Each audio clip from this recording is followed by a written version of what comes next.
اور ہم نے تیز ہوا سلیمان کے تابع فرمان کر دی تھی جو ان کے حکم سے اس ملک میں چلتی تھی جس میں ہم نے برکت دی تھی، یعنی شام کی طرف، اور ہم ہر چیز سے خبردار ہیں۔ اور بڑے بڑے جنات کو بھی ان کے تابع کر دیا تھا کہ ان میں سے بعض ان کے لیے غوطہ خوری کرتے تھے اور اس کے علاوہ اور کام بھی کرتے تھے،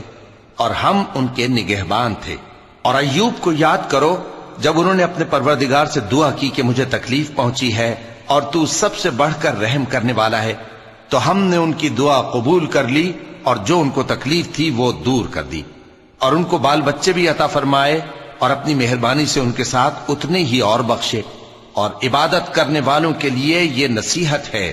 اور اسماعیل اور ادریس اور ذوالکفل کو بھی یاد کرو، یہ سب صبر کرنے والے تھے، اور ہم نے ان کو اپنی رحمت میں داخل کیا، بلا شبہ وہ نیکوکار تھے۔ اور مچھلی والے پیغمبر یعنی یونس کو یاد کرو جب وہ اپنی قوم سے ناراض ہو کر غصے کی حالت میں چل دیے اور خیال کیا کہ ہم ان پر گرفت نہیں کریں گے، مگر پھر اندھیروں میں اللہ کو پکارنے لگے کہ تیرے سوا کوئی معبود نہیں، تو پاک ہے اور بے شک میں قصوروار ہوں۔ تو ہم نے ان کی دعا قبول کر لی اور ان کو غم سے نجات بخشی، اور ایمان والوں کو ہم اسی طرح نجات دیا کرتے ہیں۔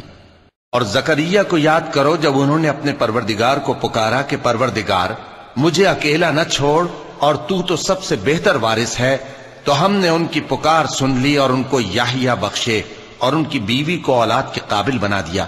یہ لوگ لپک لپک کر نیکیاں کرتے اور ہمیں امید اور خوف سے پکارتے اور ہمارے آگے عاجزی کیا کرتے تھے۔